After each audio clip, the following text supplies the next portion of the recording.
علامات کبریٰ کا ذکر، بڑی علامتیں جو کہ بالکل خرق عادت کے انداز میں ہوگی، جن کا معاملہ جو ہے وہ آپ کے ناپ تول میں نہیں آ سکتا، آپ کی کیمسٹری فزکس اس کا جو ہے وہ نہیں کر سکتی، ادراک ہوگا یہ قیامت کی۔ ان میں نمبر ایک کیا ہے؟ ایک بہت بڑا دھواں آئے گا، پوری دنیا کو لپیٹے گا۔ نمبر دو، دجال کا ظہور ہوگا، جو اپنی خدائی کا دعویٰ لے کر آئے گا اور بنوائے گا۔ اس کے ہاتھ میں ہو جائیں گے، قبضے میں ہو جائیں گے سارے ذرائع پیداوار کے۔ اس کی طرف بھی پہلا قدم اٹھ چکا ہو، ٹرپس کے نام سے معاہدہ ہو چکا ہے۔ کوئی ملک اپنا بیج پیدا نہیں کر سکتا، یہ بیج ہم نے ڈیولپ کیے ہیں۔ ان کے ڈیولپمنٹ سے پہلے تم ایک ایکڑ سے کتنی گندم لیتے تھے، آج کتنی لے رہے ہو؟ کس بنا پر؟ جینیٹکس کا جو کام ہم نے کیا ہے اس کی بنا پر ہو رہا۔ ہاں تو ہمارا حق ہے، اس کی رائلٹی ہمارے پاس آنی چاہیے۔ لہذا صرف ان اداروں سے، ملٹی نیشنل سے خریدا جائے گا بیج، اور بیج بھی وہ دیں گے وہ کہ جس سے جو فصل اگے گی وہ بیج نہیں لا سکتی، وہ بیج کا کام نہیں کر سکتی۔ جیسے آپ کو معلوم ہے کہ آپ کے ہاں جو گوشت کھایا جاتا ہے مرغے کا، تو مرغا وہ جو ہے اس میں مرغا ہو یا مرغی ہو، اس کے اندر کوئی وہ کیفیت ہی نہیں ہے۔ ان کے انڈے جو ہے ان سے آپ بچے حاصل نہیں کر سکتے، ہے تو انڈا، دیکھنے کو تو انڈا ہے، لیکن وہ بنڈا جو ہے اس سے بچہ تو نہیں حاصل کر سکتے۔ ایسے ہی وہ گندم کا بیج دیں گے، نظر آئے گی گندم، لیکن اس کے اندر وہ صلاحیت نہیں ہے کہ اس سے جو فصل اگے گی اس کا نتیجہ جو ہے وہ بھی آپ لے سکیں۔ یہ ہونا ہے، اللہ جانے، قدم اٹھ رہے ہیں ادھر۔ پھر یہ ہے کہ دابۃ الارض، زمین سے ایک حیوان نمودار ہوگا، زمین شق ہوگی۔ ابھی میں کہہ رہا ہوں خرق عادت ہے، یہ چیزیں وہ نہیں ہیں جو ہماری کسی حساب کتاب میں جو باتیں پہلے آئی ہیں وہ تو حساب کتاب میں آ رہی ہیں، ساری سمجھ میں آ رہی ہیں، ساری چیزیں مشاہدہ ان کا ہو رہا ہے۔ لیکن یہ ہے کہ دابۃ الارض، یہ کہتے ہیں کہ کوہ صفا، اس میں تو نہیں ہے حدیث میں، کوہ صفا پھٹے گا اور اس میں سے ایک حیوان دابہ وہ ظاہر ہوگا، تو اسی لیے فرمایا ہے وَإِذَا وَقَعَ الْقَوْلُ عَلَيْهِمْ أَخْرَجْنَا لَهُمْ دَابَّةً مِّنَ الْأَرْضِ تُكَلِّمُهُمْ، تو ہم اندر سے پیٹ کے چیر کر زمین کے پیٹ کو ایک حیوان کو برآمد کریں گے جو انسانوں سے بات کرے گا، گفتگو کرے گا۔ نمبر 4، طلوع الشمس من المغرب، یہ بھی خرق عادت، سورج تو طلوع ہوتا ہے مشرق سے، غروب ہوتا ہے مغرب میں، لیکن اس وقت معاملہ الٹا ہو جائے، یعنی جو کائنات کے اندر جو گڑبڑ ہوگی کچھ سمجھ میں بات آتی ہے کہ یہ معاملہ جو ہے یہ تو اس پورے سولر سسٹم کو اگر بدل دیتے ہیں تو مشرق مغرب ہو جانا، مغرب مشرق ہو جانا، یہ سمجھ میں آنے والی بات ہے۔ اس کے بعد ہے عیسیٰ ابن مریم کا نزول، جس کے بارے میں آج میں نے گفتگو کی ہے تفصیل سے۔ یہ نزول ہونا ہے، یہ علامات قیامت میں سے حضور نے بیان فرمایا ہے، اور قرآن مجید کی جو اصطلاحات ہیں اس کے حوالے سے میں نص قطعی جو ہے وہ میں آپ کے سامنے رکھ چکا ہوں۔ پھر یاجوج ماجوج کا ایک معاملہ ہے، یہ میں ابھی اس وقت زیادہ اس پر بات نہیں کر سکتا۔ حضرت عیسیٰ علیہ السلام کے نزول کے بعد دو کام ہوں گے، یہودیوں کا قلع قمع ختم، تمام یہود، ایک کام تو یہ ہونا ہے، اور نمبر 2 عیسائیت کا ختم ہو جانا۔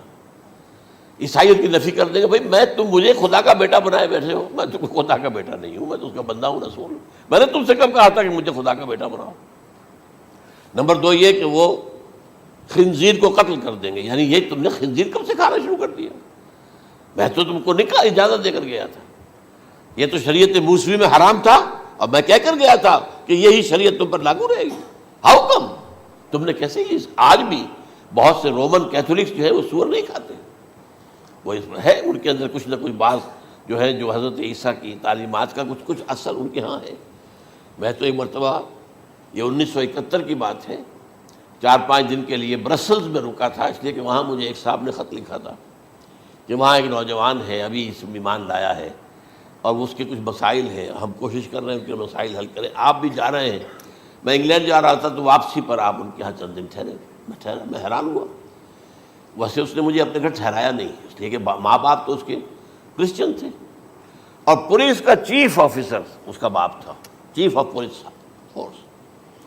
اس نے مجھ سے ایک دن کھانے پہ بلایا، میں ہوٹل میں ٹھہرایا مجھے، اس نے کہا آپ اطمینان سے یہاں کھانا کھائیں، اس گھر میں نہ آج تک کوئی شراب کی بوند آئی ہے اور نہ ہی کوئی بوٹی آئی ہے سور کی. Roman Catholics. اب اکلوتا بیٹا تھا یہ عبدالعزیز نے بعد میں بیان رکھا، وان کینٹر اس کا نام تھا جو کہ اوریجنل تھا. پھر اس نے نام رکھا عبدالعزیز وان کینٹر، پرانا نام بھی بہرحال رکھا. نہایت ایک نہایت خوبصورت. 28 سال کی عمر تھی اور اس وقت میں نے دیکھا تھا کہ اس کی فقہی معلومات جو ہے میری معلومات سے 10 گنا زیادہ. اس کی وجہ کیا ہے؟ وہ گیا تھا موراکو میں ایز اے ٹیچر ملازمت کرنے، پیسہ کمانے. وہاں وہ مسلمانوں سے اس کا ہوا رفت ضبط ہوا، اسلام کی تعلیمات سامنے آئی، اسلام لے آیا. اب اکلوتا بیٹا ہے اور ماں باپ جو ہے کرسچن کیتھولکس. جب وہاں سے واپس آیا تو پھر کہتے ہیں کہ ہمارے درمیان ایک معاہدہ ہے، وی آر لیونگ ٹوگیدر، لیکن یہ معاہدہ ہے ہم مذہب پہ بات نہیں کریں گے، بس باقی جو بھی ہے وہ ساتھ رہ رہے ہیں. لیکن میں حیران ہوا، مجھے معلوم نہیں تھا. اچھا اس کے بعد اس نے جب اسلام کا فیصلہ کیا تو اس کے سامنے سوال آیا کون سی فقہ اختیار کروں. تو اس نے بڑی جو ہے تھورو اسٹڈی کی ہے تمام فقہوں کی، کمپیریٹو اسٹڈی. ان کو کرنے کے بعد پھر فائنل فیصلہ اس کا یہ تھا کہ حنبلی فقہ میں اختیار کروں.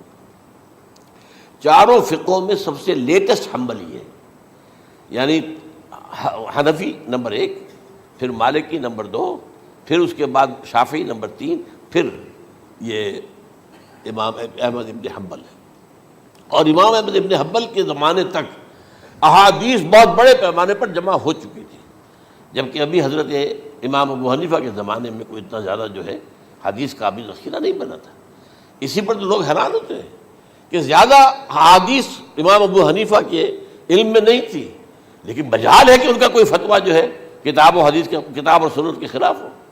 اگرچہ انہوں نے صاف کہا کہ اگر تم پاؤ کوئی ایسی سچی حدیث، پختہ حدیث جو میری کسی رائے کے خلاف ہو تو میری رائے کو دیوار پر دے مارنا اور اس صحیح حدیث کا پیروی کرنا.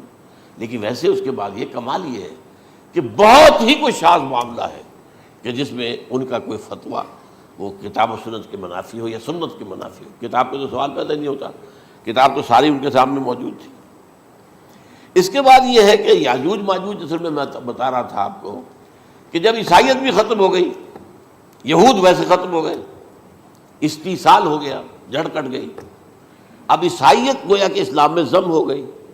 عیسائیت مذہب ختم، یہودی خود ختم. اب یہ طاقت کتنی ہو جائے گی؟ تقریباً 2/3 دنیا آ گئی.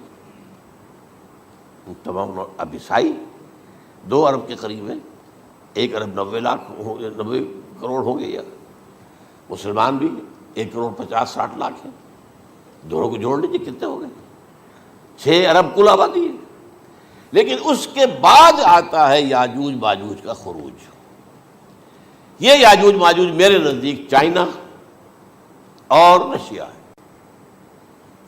ان کی مجموعی طاقت اتنی ہوگی اور یہ اس طرح آئیں گے ہر اونچائی پر سے اترتے ہوئے، پھسلتے ہوئے. جیسے 1962 میں جب وار ہوئی تھی بٹوین چائنا اینڈ انڈیا 1962 میں، تو وہ اس وقت کا نقشہ مجھے آج بھی اخبارات میں پڑھتا تھا تو یاد، waves after waves of Chinese soldiers were coming down the slopes of Himalayas.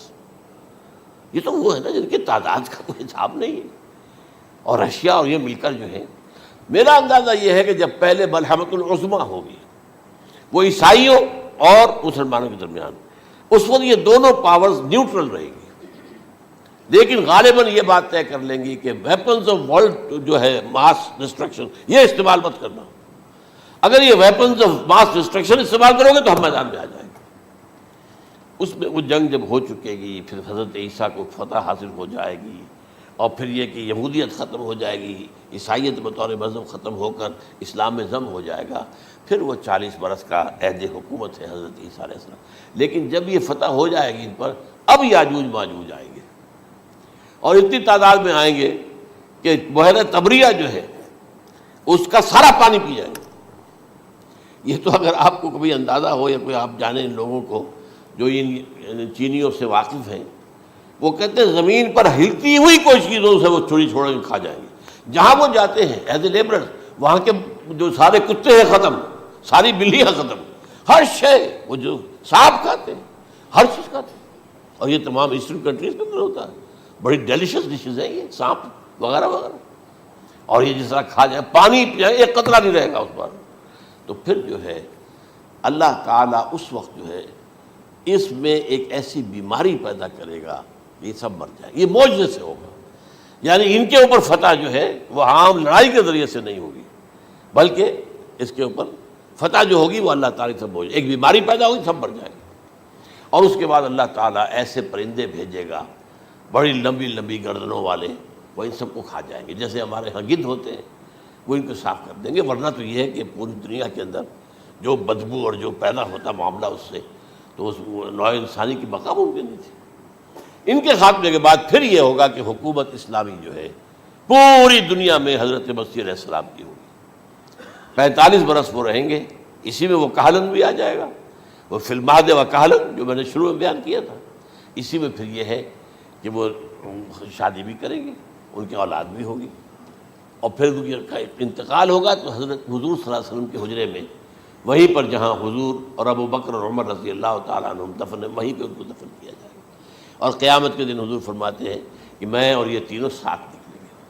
تو یہ ہے حالات و واقعات. بہرحال اس میں یہ ہے کہ یہ نوٹ کر لیجئے کہ جہاں تک ہمارے ہاں آج کل کا معاملہ ہے، میرے نزدیک میں یہ کہنے پر مجبور ہوں، جو رفع و نزول مسیح کو نہیں مانتا وہ کم سے کم منکر حدیث ضرور ہے. میں اس سے کم کا فتویٰ نہیں دے سکتا. اب یہ ہے کہ جو لوگ مہدی کو نہیں مانتے ان کا معاملہ میں مختلف سمجھتا ہوں. چند منٹ لے رہا ہوں آپ کے، اور اس لیے کہ ان کی حدیثیں صحیحین میں نہیں ہیں، بخاری مسلم میں نہیں. اور یہ کہ بہرحال ان کا معاملہ جو ہے وہ ایسا نہیں ہے حضرت عیسیٰ کا. حضرت عیسیٰ کے آنے کا جو کچھ ہوگا وہ تو میں نے آپ کے سامنے بیان کر دیا.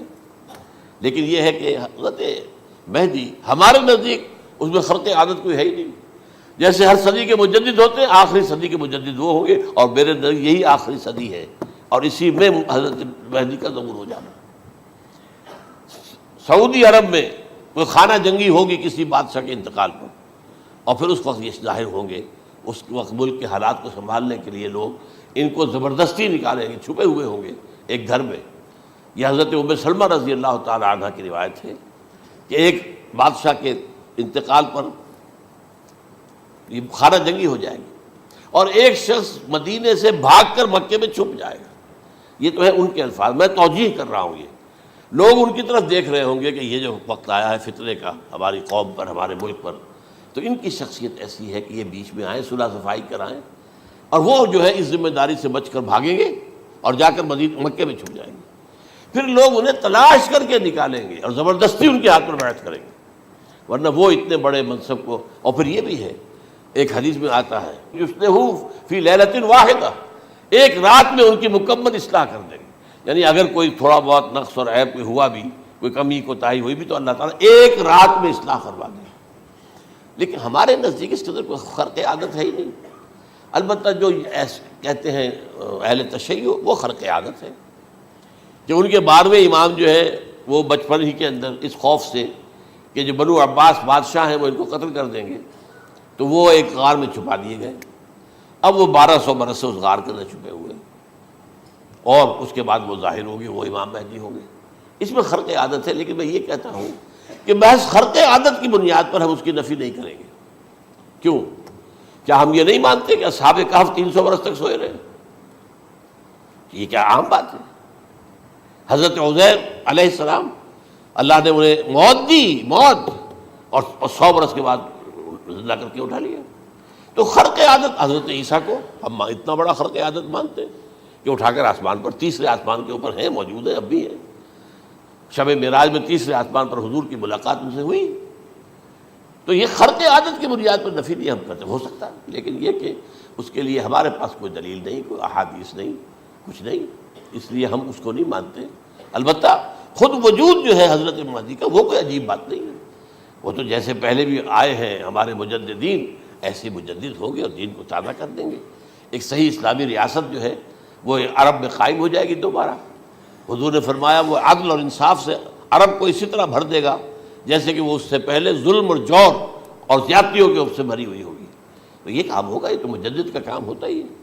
اس حوالے سے لیکن بہرحال میں نے پھر بھی کہا کہ اگر احادیث کی کمزوری کی وجہ سے کہ صحیح عین میں نہیں ہے، اگر کوئی شخص انکار کرے تو مجھے کوئی اعتراض نہیں ہے، ٹھیک ہے، لیکن جو حضرت عیسیٰ کے نفع سماوی اور حضرت عیسیٰ کے نزول کا انکار کرتا ہے وہ کم سے کم، میں انہیں اور آگے کوئی فتویٰ نہیں دیتا کہ وہ کافر ہو گئے یا یہ ہو گیا یا وہ ہو گئے، لیکن منکر حدیث کے لائن میں تو وہ لازماً کھڑے ہو گئے۔